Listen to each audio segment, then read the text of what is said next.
نحمدہ ونصلی ونسلم علی رسولہ الکریم اما بعد فاعوذ باللہ من الشیطان الرجیم بسم اللہ الرحمن الرحیم الا ان اولیاء اللہ لا خوف علیہم ولا هم یحزنون الذین آمنوا وکانوا یتقون وقال النبی صلی اللہ علیہ وسلم قال اللہ تعالی اولیائی تحت قبائی لا یعرفهم سوائی صدق اللہ مولانا العظیم وصدق رسولہ النبی الکریم رب اشرح لی صدری ویسر لی امری واحلل عقدۃ من لسانی یفقہوا قولی اللہم صلی علی سیدنا و مولانا محمد و آلہ و صحابہ سیدنا و مولانا محمد و بارک وسلم صلی علیہ۔ حمد و صلوات کے بعد میرے انتہائی قابل صد احترام، قابل قدر، معزز و محترم حاضرین کرام و سامعین اعظام و ناظرین کرام، ہفتہ وار مجلس دین و دانش درس کشف المحجوب شریف تصنیف لطیف سید حجویر مختوم امم مرکز او پیر سنجر راہ حرم حضرت علی بن عثمان حجویری المعروف داتا گنج بخش شیخ لاہوری رحمۃ اللہ تعالی علیہ، گنج بخش فیض عالم مظہر نور خدا ناکسارا پیر کامل کاملارا رہنما۔ آپ کی یہ تصنیف لطیف اگر بنظر غور اس کا مطالعہ کیا جائے تو بہت حد تک اس میں قرآن پاک کے انداز کو اختیار کیا گیا ہے۔ جس طرح قرآن مقدس میں قصص الانبیاء اللہ تعالیٰ نے سابقہ انبیاء کرام اور رسل عظام کے بہت سے واقعات اور قصے بیان کیے، ان میں حکمت، دانائی، تدبر، معرفت کی مکمل تعلیم ارشاد فرمائی۔ نحن نقص علیک احسن القصص، جس طرح سورہ یوسف میں حضرت یوسف علیہ السلام کا قصہ جو ہے بہترین قصوں میں سے ایک قصے کے طور پہ اس کو پیش کیا گیا، جس میں بے پناہ ہدایت و رہنمائی۔ بظاہر یہ ایک قصہ تھا، ایک واقعہ تھا، لیکن حضور علیہ السلام کی حیات طیبہ پہ بہت حد تک یہ پورا اترتا تھا کہ کس طرح حضرت یوسف علیہ السلام مختلف آزمائشوں سے، تکلیفوں سے گزرتے ہوئے آپ مصر کے حکمران بنے، نبوت اور رسالت کے اعلیٰ رتبے سے فائز المرام ہو کر دین اسلام کی ترویج کی، سربلندی کے لیے اپنا سارا کردار ادا کیا۔ اسی طرح دیگر انبیاء و مرسلین اور اولیاء کرام کے حالات قرآن مقدس میں اللہ تعالیٰ نے بیان کیے، ساتھ ساتھ دیگر تعلیمات بھی، ارکان اسلام بھی، ارکان ایمان بھی، حقوق اللہ بھی، حقوق العباد بھی، ہمہ جہت اس کے اندر قرآن مقدس میں تعلیمات ہیں۔ ولا رطب ولا یابس الا فی کتاب مبین، کوئی خشک اور تر شے ایسی نہیں جس کا ذکر قرآن میں نہ ہو۔ فیہا کتب قیمہ، اس میں تمام جملہ علوم و فنون کو اللہ تعالیٰ نے جو مضبوط ہیں جمع فرمایا ہے۔ تو اگر آپ کی کشف المحجوب شریف کو بھی دیکھا جائے تو آپ نے مختلف ابواب، مختلف موضوعات، بنیادی موضوع تو وصول الی اللہ کے طریقے ہیں کہ ایک بندہ مومن کس طرح اللہ تعالیٰ کی رضا کی مختلف منزلیں طے کرتا ہوا وہ واصل باللہ ہوتا ہے، اولیاء کرام کی صف میں شامل ہوتا ہے اور اللہ تعالیٰ کے منتخب شدہ لوگوں میں اپنے لیے ایک عزت کا مقام حاصل کرتا ہے اور وظیفہ بندگی بجا لانے کا کما حق ہو وہ فریضہ سر انجام دیتا ہے۔ وما خلقت الجن والانس الا لیعبدون، کیونکہ انسان کی تخلیق کا بنیادی مقصد رضا الہی ہے، اللہ کی عبادت ہے، اس کی معرفت ہے۔ تو اب یقیناً حضور علیہ الصلاۃ والسلام کے اعلان نبوت کے بعد اس دور تک کے سارے حالات کم و بیش قرآن پاک میں اللہ کریم نے اختصار کے ساتھ بیان کیے، کیونکہ اگر قرآن پاک کو ترتیب نزولی سے لکھا جائے تو وہ سیرت النبی ہے، حضور علیہ الصلاۃ والسلام کی حیات طیبہ ہے، کان خلقہ القرآن۔ اب ترتیب توقیفی میں یہ قرآن لکھا ہوا ہے، اس لیے جو پہلے احکامات نازل ہوئے کبھی آخر میں چلے گئے، کوئی درمیان میں آ گئے۔ نزول میں تو پہلی سورہ الگ تھی اور آخری آیت سورہ مائدہ کی آیت تھی، الیوم اکملت لکم دینکم واتممت علیکم نعمتی وردیت لکم الاسلام دینا۔ لیکن یہ ترتیب توقیفی میں قرآن لکھا گیا، اگر ترتیب نزولی میں لکھا جاتا تو اقرأ باسم ربک الذی خلق سے لے کر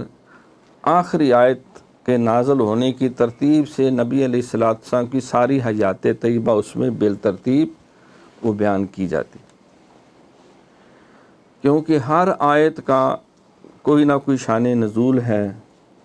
کسی موقع پہ نازل ہوئی، کوئی مکے میں نازل ہوئی، کوئی سفر طائف کے بعد نازل ہوئی، کوئی شعب ابی طالب میں جب ایک آزمائش کا دور تھا اس دوران نازل ہوئیں، کچھ جو ہے وہ ہجرت کے حوالے سے نازل ہوئیں، پھر مختلف غزوات جو ہیں، غزوہ بدر ہے، احد ہے، خندق ہے، تبوک ہے، دیگر غزوات ان کی تفصیلات ہیں۔ المختصر اگر ترتیب نزولی سے لکھیں تو سرکار کی سیرت ہے، ترتیب توقیفی سے لکھیں تو پھر ہمیں یہ قرآن مقدس کے مضامین مختلف پہلوؤں سے نظر آتے ہیں۔ تو داتا گنج بخش علی اجویری رحمۃ اللہ علیہ آپ نے بھی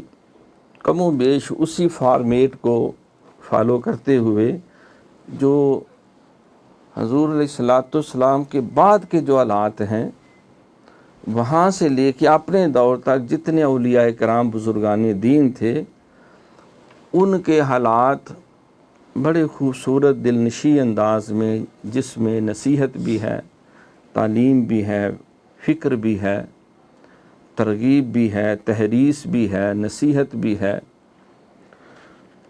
خیر خواہی کے جذبے بھی ہیں اور سب سے بڑھ کر معرفت الہی بھی ہے، آپ نے وہ اس کے اندر بیان کیے ہیں۔ 10واں باب اور اس کی 8ویں فصل یہ آپ نے حضرت فضیل بن ایاس رحمۃ اللہ تعالی علیہ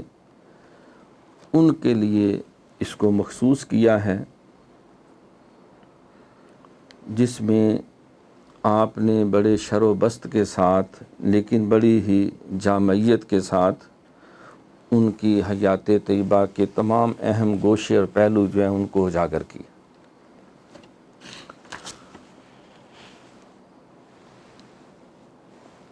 آپ تحریر فرماتے ہیں، اردو ترجمہ مولوی فیروز الدین، آپ اہل حق کے بادشاہ اور بارگاہ قرب الہی کے منتخب ہیں۔ یعنی تعارف میں جو آپ نے ابتدائی جملہ لکھا تو آپ کا تعارف مال و دولت کے حساب سے نہیں، دنیاوی جو انسانوں کے نزدیک بڑا اور چھوٹا ہونے کے معیارات اس کے اعتبار سے نہیں، بلکہ واصل باللہ اور اللہ کے قریب ہونے کے اعتبار سے کہ آپ اہل حق کے بادشاہ ہیں، نیکوں کے بادشاہ ہیں، صالحین کے بادشاہ ہیں، متقین کے بادشاہ ہیں۔ جیسا کہ اللہ تعالیٰ نے اہل ایمان کو قرآن میں ایک دعا سکھائی کہ تم اللہ سے دعا کرو، ربنا ہب لنا من ازواجنا و ذریاتنا قرۃ اعین واجعلنا للمتقین اماما۔ اے اللہ ہمیں آنکھوں کی ٹھنڈک عطا فرماؤ ہمارے بچوں سے، ہماری بیویوں سے، واجعلنا للمتقین اماما، اور ہمیں متقین جو ہے، جو نیک اور صالحین ہیں، صرف ان میں شامل نہیں کرنا بلکہ ان کا امام بنانا ہے۔ فاستبقوا الخیرات، سب سے آخری جو صفحے اول میں جو سب سے سبقت لے جانے والا ہے، ہمیں ان میں شامل فرما جو متقین ہیں۔ گویا کہ ہمیں اتقا کا درجہ عطا فرما، جس طرح سیدنا صدیق اکبر رضی اللہ تعالیٰ عنہ کے بارے میں اللہ کریم نے یہ لقب استعمال فرمایا، وَسَيُجَنَّبُهَا الْأَتْقَى الَّذِي يُؤْتِي مَالَهُ يَتَزَكَّى۔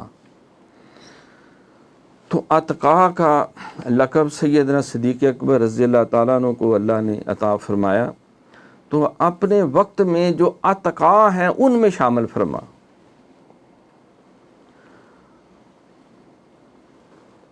نیکوں کا امام بنا، متقین کا، شرابیوں کا نہیں،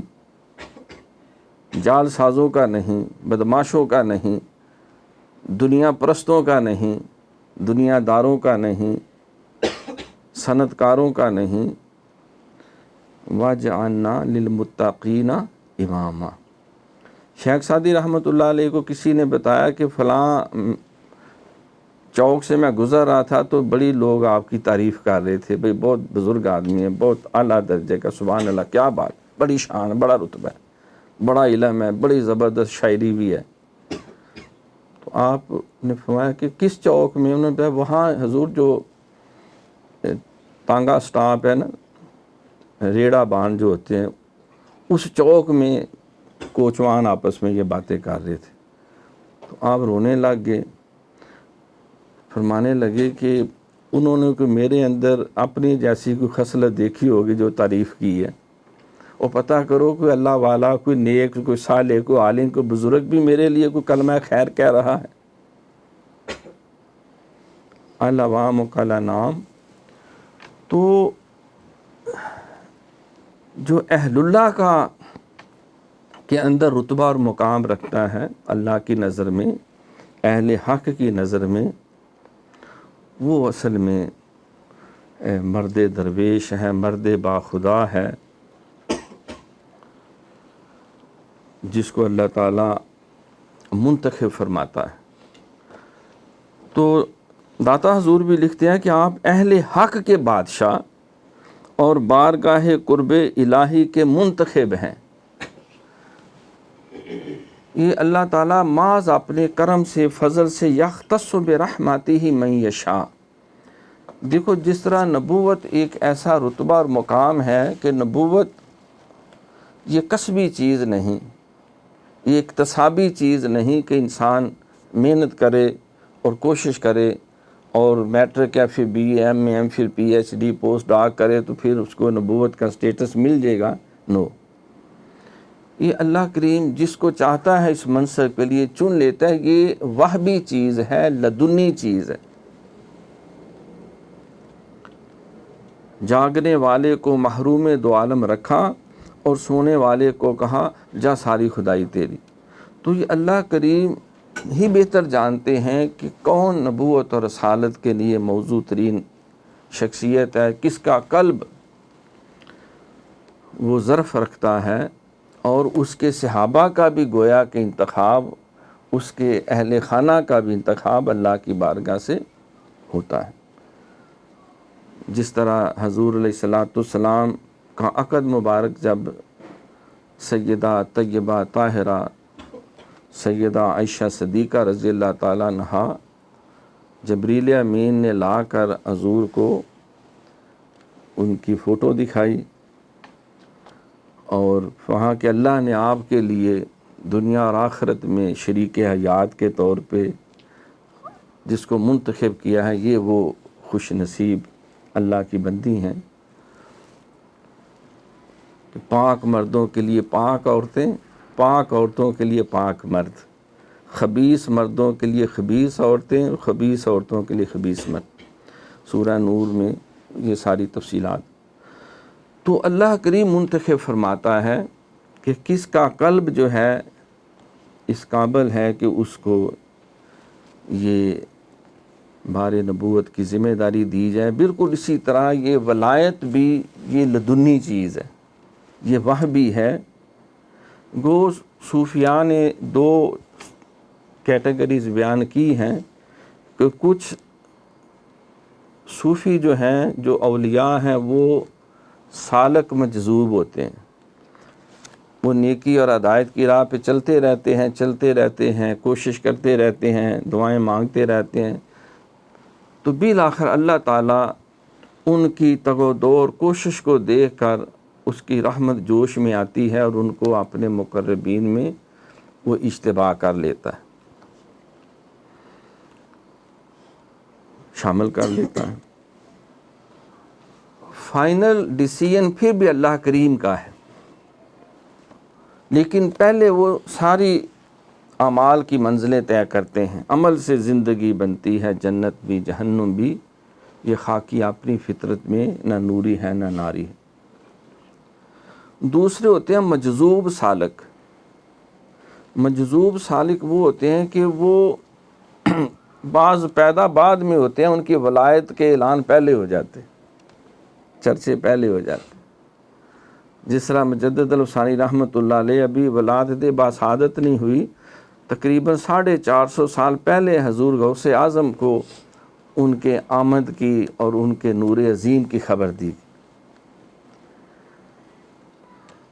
اور حضرت خواجہ مکنگی رحمۃ اللہ علیہ نے حضرت خواجہ باقی باللہ دہلوی رحمۃ اللہ علیہ جو مجدد پاک کے پیر و مرشد تھے سلسلہ نقشبندیہ میں، ان کو بھیجا کہ جاؤ ہند میں ایک مرد با خدا جو ہے تمہارے سلسلے میں شامل ہو رہا ہے۔ اور جب خواجہ باقی باللہ دہلوی رحمۃ اللہ علیہ نے تعلیم و تربیت کے مراحل طے کروائے اور آپ پہ اللہ کا خاص کرم دیکھا، تو فرمایا کہ